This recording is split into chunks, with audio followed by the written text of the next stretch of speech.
we joined a common market and now find ourselves part of a European Union. It's increasingly recognized that there will have to be greater central control of taxes and spending, and that looks to demand greater central political union. Our relationship with Europe is a huge issue on which the political class of this country seems adrift from the people. Here with our studio audience are four people with very different visions of our future relationship with Europe. The leader of the UK Independence Party, Nigel Farage; David Davis, who ran against David Cameron for the leadership of the Tory party and was previously a Minister for Europe; Peter Hain, the former Labour Cabinet Minister and Minister for Europe as well, and the former leader of the Liberal Democrats, Lord Paddy Ashdown.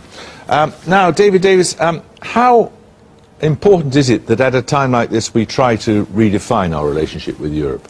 Well, it's going to become very important because the only way out of the problem of the Eurozone will be more federalism, if you like, for some of the European Union members, and more centralisation. We won't want that. That will be something we have never signed up to and won't want to in the future. So we've got to start deciding exactly what we do and don't want. So this is a pretty big moment. A very big moment, absolutely.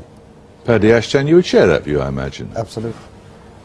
And we'll come to the question referendum shortly and whether people should have a say and what the question might be. But you also believe, therefore, that this country has to decide whether it is in or out long term? Not now.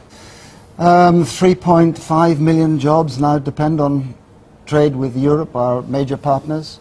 Probably reduce the trade annually with a European Union, 40% of our trade, 2% with China, down to family basis at £3,300 for every family in Europe. And I think the important thing is that we make sure that we do the right thing to ensure the European Union survives. I agree with David Davis. That does mean deepening the institutions of Europe. Peter Hain, if Paddy Ashdown's right, and there may be a mechanism for saving the euro, it's something that we want to see succeed, isn't it? We want to see the euro succeed, of course. We want to be part of it if it's successful, don't we? Because 40% of our trade is with the eurozone countries, and over half our trade is with the European Union as a whole. We've got to remind ourselves why we're in Europe, why I voted yes in 1975, why we went in, because Europe has saved this continent, which we're part of, although an island off it, from war and conflict of a kind which didn't visit any other part of the world on the same scale. There would have been war in Western Europe without the European Union. Are you seriously saying that? I'm saying that the European Union helped cement democracy and peace and prosperity after the Second World War. When Paddy was a special representative in Bosnia, or shortly before that, Croatia was at war. And now it's actually establishing democratic procedures because of the European Union. Let's not forget that big prize and the prosperity it's brought to everybody. Now, having said that, the Eurozone is in crisis. Spain, it's a disaster zone economically, isn't it? But you falling can't behind deny, the whole of the rest of the world. You can't deny it. Uncompetitive, with job regulations, environmental standards. You can't deny it's the richest market in the world. Well, if you think the Eurozone, with total unemployment at 23% and rising fast, is a success, I'd hate to see what failure is. I'm not saying it's a success. The euro is a different matter. You just were. You were saying it's brought us prosperity. I'm saying the European Union has brought the whole of Europe prosperity. The Eurozone was designed on an entirely faulty basis from the beginning. I voted against the Maastricht Treaty. I always thought the euro wouldn't succeed on this basis. That's a separate issue, but it's a critical issue for us. But the idea that we would get out of Europe and not anymore have access to emergency health care, not anymore make the rules that affect our single market. This is silly, isn't it? Look, I mean, these arguments we're hearing tonight are 40 years out of date. Okay, let me the idea that we have to be part of a political union in order to buy and sell goods with French and German and Italian companies, frankly, is an idea that belongs back in the 1960s. Right. We have been through global trade liberalisation, through GATT and the World Trade Organization, and you should remember, Paddy, that we are the biggest export market for the European Union in the world. They sell us far more than we sell them. And if you think 3.5 million jobs are dependent on our trade with Europe, there are 6 million jobs in Europe dependent on their trade with us. Mercedes will go on selling cars. Hang on a sec, just to bring in the audience a little bit here, because I think it's... Yes, go on. I do wish politicians read their history books. Prior to 1914, 40% of the English trade was done with Germany. It didn't stop a war.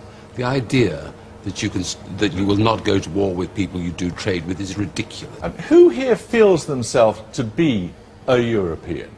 Just put your hands up. Why haven't you put your hand up? I don't feel. I mean, I feel first and foremost that I'm an Englishman, and then Britain second. I don't. A European third, perhaps? Possibly, but very vaguely. I mean, I think the issue for me is, again, I don't see why we can't trade with these countries, why we have to take part and be part of a growing federal superstate is beyond me. And you're nodding. I agree. I totally agree. I believe politically and economically we'll always be tied to other countries, but I just feel the relationship of the Eurozone is just far too close.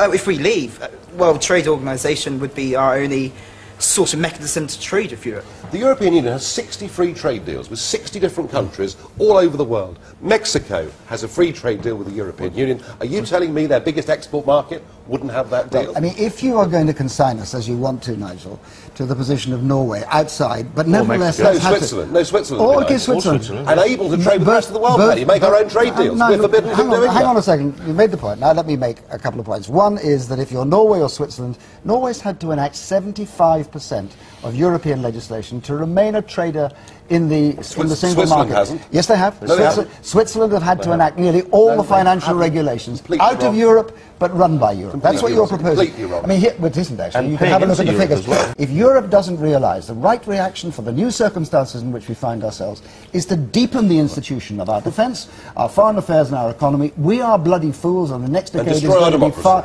So get rid of our democracy. No one That's has the suggested answer, that. Let me just say this to you. If you do not realise that if you really want to consign all the countries of Europe to the perfect sovereignty of corks floating around behind other people's ocean liners, help yourself. But in the world you're about to come into, getting together with our European partners, preserving our democracy and pooling our sovereignty is the way that we give ourselves a powerful voice in a world that is going to be much more turbulent and much more difficult. Why shouldn't we leave, David Davis? I think we should renegotiate our position. I don't think we should need to leave completely. What powers do you think we should take back? Let me just take one point first. I mean, Paddy has a point that we want to maintain a trading relationship with Europe. I don't accept the price is the one he puts up. And we always get this. It's either or. Either you're in or you're out. Either you pay the club fee or you don't. We should have a relationship which allows us to trade with them, which has cooperation agreements, but not subordination. Now, what should we renegotiate with Europe? Well, I'm afraid it's the whole package. I think we have the whole thing. The whole package has to be. Why would they agree to that? We effectively why would they agree to that? In effect, they've telegraphed something already. Merkel's already telegraphed something already. They see that they are going to go down a route which does not suit us. They know that, and they're going to have to come to a new relationship. What it'll be is a very difficult. And if they don't, David, should we leave? But if we're on our own, we're not going to get a good relationship. Are you in favour of renegotiating our arrangement with Europe? So we're either all in it together or all out. There's no halfway house in Brussels anymore. If we separate trade and politics, the halfway house, if you like, is that we could have a trade relationship without being members of political union, and that overwhelmingly is what the British people want. Do you feel in your bones this is a democratic institution? Do you feel you have a say over how it behaves? No, I think... Does anybody? No. And nobody. Does anybody? Is it absolutely? This is a specifically selected audience to represent public opinion. Here's a central proposition I'd like to put to Nigel.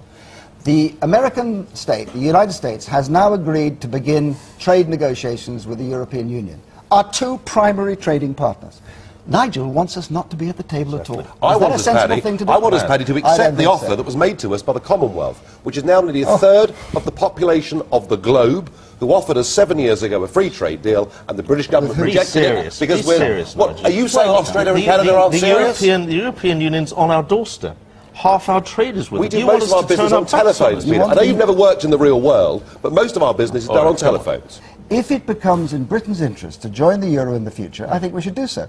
How many people would like to see a referendum sometime when we can frame the question in the next few weeks or months? Yeah. And you, sir, in the green shirt, have you nothing interesting to say on the referendum? I have. We already had a referendum, and I voted in it, and there was 2 million for, 1 million against. I didn't vote. I'm 48. I didn't vote. There were 32 million of us who were too young to have voted. So you couldn't be bothered? Well, I was 11. It would have been rather difficult, wouldn't it, really? You know, I mean, come on. And the question was about a common market, not about a European Union. Clearly an overwhelming majority of people here who are, as I say, properly selected to represent public opinion, who do want some sort of say on the subject. Is that the point you're going to make, sir? The point that I'm going to make is the fact that I too voted for it, but I voted purely and simply for trade. I didn't vote for a political union. I didn't vote for this country to lose its sovereignty. I didn't vote for the amount of money which the European Union is costing us. And quite clearly, I do agree with Nigel Farage's rants that I've watched on YouTube. Thank you. Let me just explore a little further. So you're in favour of a referendum? Absolutely. Would you be in favour of an in-out referendum? Well, I think what we've got to do is have the negotiation first. And then, yes, when it comes down to it, in the final analysis, it probably does have to be an in-out referendum once the people have seen what the new deal is. But you've got to have a new deal first. You know, there is almost nothing that I would like the British people to have that we cannot get better by working with our partners. Not in crime, not in mortgages, not jobs, not anything. And the mechanism for doing that, it seems to me, is the European Union. And if we abandon that and commit ourselves to, as I said, the perfect sovereignty of small nations drifting around in a much more turbulent world, our capacity to have the voice to be able to deliver the security I want for the British people will be massively diminished. Surely the question on the ballot paper should be, do you want to be ruled by Berlin? At the moment we have the wealthiest nation dictating to the other 27. The question should be, do you want to pool your sovereignty with others to give you better security? Surrender's a better word than pool, isn't it? Well, what we're arguing is there is no European demos. And, you know, even the introduction tonight sort of said, is Britain being a bit silly and a bit deluded? Actually, this debate is happening not just in Britain, but in every country in Europe. People are saying, we want a Europe, I want a Europe of trade, cooperation, but not one run by Herman Van Rompuy, not one that costs us a fortune, not one that makes most of our laws, and not one whose courts overrule ours. So a Europe of cooperation. Jeremy, the Labour Party should commit to a referendum in-out. I think we've got to see where we get to as a result of this current crisis. But Lord Ashdown said that we've got maybe 2-3 decades of turmoil. No, I didn't say that. That was. Are you suggesting that we wait until everything is nice, calm waters, and then decide? I made it very clear. Let's find out whether we want to be in or out. It will. Isn't the great danger that actually what we get is not an in-out referendum? The danger is that the political class will try and play the trick on us they played in '75. They'll say, we've renegotiated, you can have a trade deal with Europe whilst the rest move forward to political union, and they'll ask us to vote yes to staying part of a single market that regulates our industry. And that's my big fear with this, and we've got to push all of us that want a referendum. Let's have a proper in-out referendum. I hope without any if you renegotiated a good deal, would you give us an in-out referendum or a referendum on the negotiations? That's the key here. I've said already that I do not think you can dodge the issue of the referendum. Okay, fine. I've said that, good. so let's see where we get to. Okay.